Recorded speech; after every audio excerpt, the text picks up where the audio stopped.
1 फरवरी को पेश होने वाले आम बजट से जनता को भी काफ़ी उम्मीदें हैं, क्योंकि दवाई की अगर हम बात करें तो दवाई जनता के लिए वास्तव में वो चीज़ है जो हर घर के लिए ज़रूरी है। ऐसे में मौजूद है वेस्ट यूपी की सबसे बड़ी दवाई मार्केट मुजफ्फरनगर में। यहाँ तमाम जो व्यापारी हैं दवाई के, वो मेरे साथ मौजूद हैं। उन्हीं से बातचीत करूंगा और जानूंगा कि आखिर दवा व्यापारियों को 1 फरवरी को पेश होने वाले आम बजट से क्या क्या उम्मीदें हैं। सबसे पहले यहाँ के जो जिला चेयरमैन हैं प्रमोद जी, उन्हीं से बातचीत करता हूँ। सर, क्या क्या उम्मीदें जो दवा व्यापारी हैं उनको सरकार के इस बजट से है? हमारी सरकार से सबसे पहली मांग है, जितनी भी जीवन रक्षक दवाएं हैं वो सारी कर मुक्त होनी चाहिए। जीवन रक्षक में मुख्य रूप से 4 किस्म की मेडिसिन आती हैं। एक तो जितनी भी टीबी की दवाई हैं वो सारी जीवन रक्षक दवाएं होती हैं, टीबी की।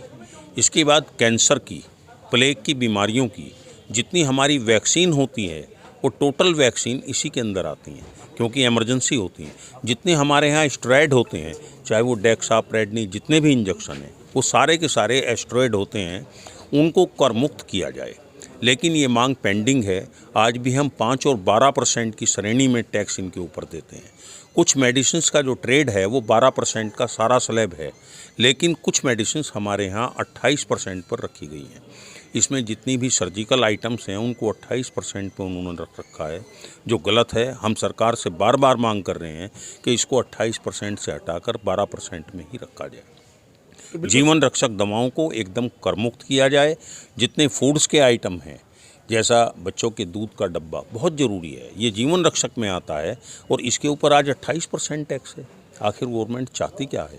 एक तरफ फूड प्रोडक्ट को प्रोत्साहन देना चाहती है और एक तरफ इनके ऊपर इतना कर लगाकर एक जनता पे बोझ डाल रखा है। हम लोग, हमारा व्यापारी आज त्रस्त है कि हम 5% में दवा खरीदें, 12 में खरीदें, 28 में खरीदें, फिर क्या क्या स्लैब में बेचें, किस तरीके से हम GST में अपने केस फाइनल कराएं, वो एक बहुत बड़ी समस्या से जूझना पड़ रहा है। कई बार तो व्यापारी को समझ भी नहीं आता होगा, जो छोटे व्यापारी दवा के, उनको कई बार समझ भी नहीं आता होगा कि कौन सा टैक्स उनको किस स्लैब में देना है। भाई साहब, ये बड़ी प्रॉब्लम है, क्योंकि हम लोगों में ये मंडी वेस्टर्न यूपी की सबसे बड़ी मंडी जिला परिषद दवा बाज़ार के नाम से है और इसमें मैं मानता हूँ लगभग 10 करोड़ रुपए पर डे का व्यापार होता है। और सबसे बड़ी विशेषता है, हमारा ट्रेड 100% नंबर 1 का व्यापार करता है, क्योंकि कंपनियों से दवाई आती हैं, बैच मिलाकर बिल काटकर दवाई दी जाती है। लेकिन छोटा व्यापारी आज त्रस्त है, परेशान है कि मुझे 5% में हिसाब देना है या 12 में देना है या 28 में देना है। बिल तो एक ही कटेगा, उनमें अलग अलग श्रेणी के जो दवाई बेचेंगे हम उनको उसी श्रेणी के अनुसार टैक्स भी लिया जाएगा। अगर इसमें 5% का टैक्स लो, इसमें 12% का लो, इसमें 18% का लो, इसमें 28% का टैक्स लो। प्रमोद जी, एक मांग और चली आ रही है लगातार जो दवा व्यापारी है उनकी, कि ऑनलाइन जो दवा व्यापार होता है उस पर रोक लगानी चाहिए। बिल्कुल, ऑनलाइन का कोई औचित्य नहीं है, क्योंकि हमारे यहाँ सरकार ने एक डी लगा रखी है कि जो रिटेलर होगा वो डिप्लोमा ऑफ फार्मासिस्ट होना अनिवार्य है। और ये ऑनलाइन जो व्यापार होता है, मेरी समझ में नहीं आता, वो डी फार्मा की जो ज़रूरत थी, वो कंपलसरी थी, वो कहाँ गई उनकी? अच्छा, देखने में तो ये भी आ रहा है कि अब जो डी फार्मा की डिग्री है वो किराए पर दे देते हैं, कोई भी आम आदमी जाकर स्टोर खोल लेता, कहीं भी खोल लेता। नहीं, किराए पे नहीं होती। डी फार्मा को हमें रखना पड़ता है। अगर हमारे यहाँ किसी रिटेल को लाइसेंस लेना है, उसका कॉम्पिटेंट पर्सन या मैं हूँ और मैं डी फार्मा नहीं हूँ, तो मेरी दुकान पे जब तक डी फार्मा अपना सर्टिफिकेट नहीं लगाएगा और वो कार्य नहीं करेगा, क्योंकि दवा बेचने का अधिकारी वो है, मैं केवल दुकान का ओनर हूँ। मैं मालिक के रूप में तो बैठ सकता हूं, लेकिन दवा नहीं बेच सकता। अगर डी फार्मा नहीं है तो मुझे दवा बेचने का अधिकार नहीं है। अच्छा भाई साहब, आम जनता को भी कहीं ना कहीं दवाइयों की महंगाई से दो चार होना पड़ता है।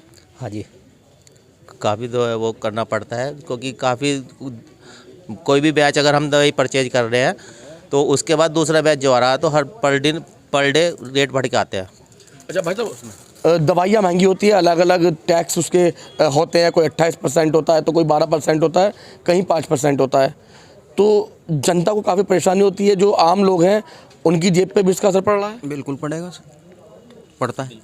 अच्छा भाई साहब, क्या कहते हैं दवाई व्यापारी, क्या चाहते हैं सरकार से कि सरकार को क्या शामिल करना चाहिए इस बजट में अपने दवा के लिए? सरकार को इस बजट में दवाइयों पे GST कम करना चाहिए, और ताकि जो है कंज्यूमर को जो है दवाई सस्ती मिले, ये बहुत ज़रूरी है। तो क्योंकि GST बहुत ज़्यादा होने से मेडिसिन के रेट बहुत हाई हो जाते हैं, अप हो जाते हैं। अच्छा प्रमोद जी, कहीं ना कहीं आप पुराने व्यापारी हैं, बड़े व्यापारी हैं आप, और चेयरपर्सन भी हैं अभी यहाँ पर जिला मुजफ्फरनगर में, पूरे ज़िले के। तो ऐसे में जो आपके सहयोगी जो मेडिकल जो डिपार्टमेंट के लोग हैं या दवा व्यापारी जो हैं, तो वहाँ से आपके पास शिकायतें भी लगातार आती होंगी। आम लोगों की जो जेब है उस पर असर पड़ता होगा, वो भी कहीं दवाई सस्ती मिलती है तो कोई दवाई कहीं उनको महंगी पड़ती है। तो ऐसे में क्या कहना चाहिए, सरकार से क्या पेश करना चाहिए आम लोगों को भी, और जो दवा व्यापारी है उनको भी उससे फ़ायदा मिले? हमने बार बार सरकार से मांग की है कि जितनी भी जीवन रक्षक दवाएं हैं, वे टोटल दवाइयों की 40% मेडिसिन जो है वो जीवन रक्षक में आती है, उनको तो कर मुक्त किया जाए, और बाकी जितनी भी मेडिसिन है उन पे मैक्सिमम 5% टैक्स लिया जाए। 5% से ज़्यादा ना रखा जाए। दवा है, कोई भी दवा है वो सारी एक ही दवा में शामिल की जाए, हम लोगों को भी सुविधा मिले और हमसे ज़्यादा जनता को सुविधा मिले। हम तो ठीक है अपने अकाउंटेंट रख लेंगे, GST दे देंगे, हमारे पास तो जो बोझ बढ़ना था, कंप्यूटर हर दुकान पे लगा हुआ है। आप देखो 300 दुकानें इस मार्केट में हैं, कोई भी दुकान बिना कंप्यूटर के नहीं चल रही। अगर कोई आइटम है, मेरी दुकान में 3000 आइटम है, कैसे हिसाब रखेंगे? पता ही नहीं है, 20 आइटम 28% के हैं, 20 18% के हैं, कुछ 12% के हैं, कुछ 5% के हैं। कहाँ कहाँ तक हिसाब रखेंगे, किसे किसे हिसाब देंगे? लेकिन ठीक है, मजबूरी है, अकाउंटेंट रख रखे हैं, 1 लाख रुपये महीना साल का खर्चा है, ये भी वहन करेंगे भाई, जब सरकार ने हमको दिया है। लेकिन हम कहते हैं इस खर्चे से मुक्त किया जाए, इसे हटाया जाए, और 5% से ऊपर दवाओं पर टैक्स नहीं होना चाहिए। कायदे में तो दवा कर मुक्त ही होनी चाहिए, क्योंकि ये एक बिल्कुल आवश्यक वस्तु है, ये जीवन रक्षक के लिए है। तो बिल्कुल जिस तरह इंसान के जीवन में खाना जरूरी हो गया है, उसी तरह दवाई भी बहुत ज़रूरी हो गई है। और सभी दवा व्यापारी को यही कहना है कि जो जीवन रक्षा दवाइयाँ हैं उनको कर मुक्त किया जाए, और बाकी जो सारी दवाइयाँ हैं उनको एक ही श्रेणी में रख के उनका टैक्स वसूला जाए। मुजफ्फरनगर से अपने सहयोगी विजय और संदीप के साथ Lokesh Tandon, live today. Online बंद किया जाए, वो तो आपने बोल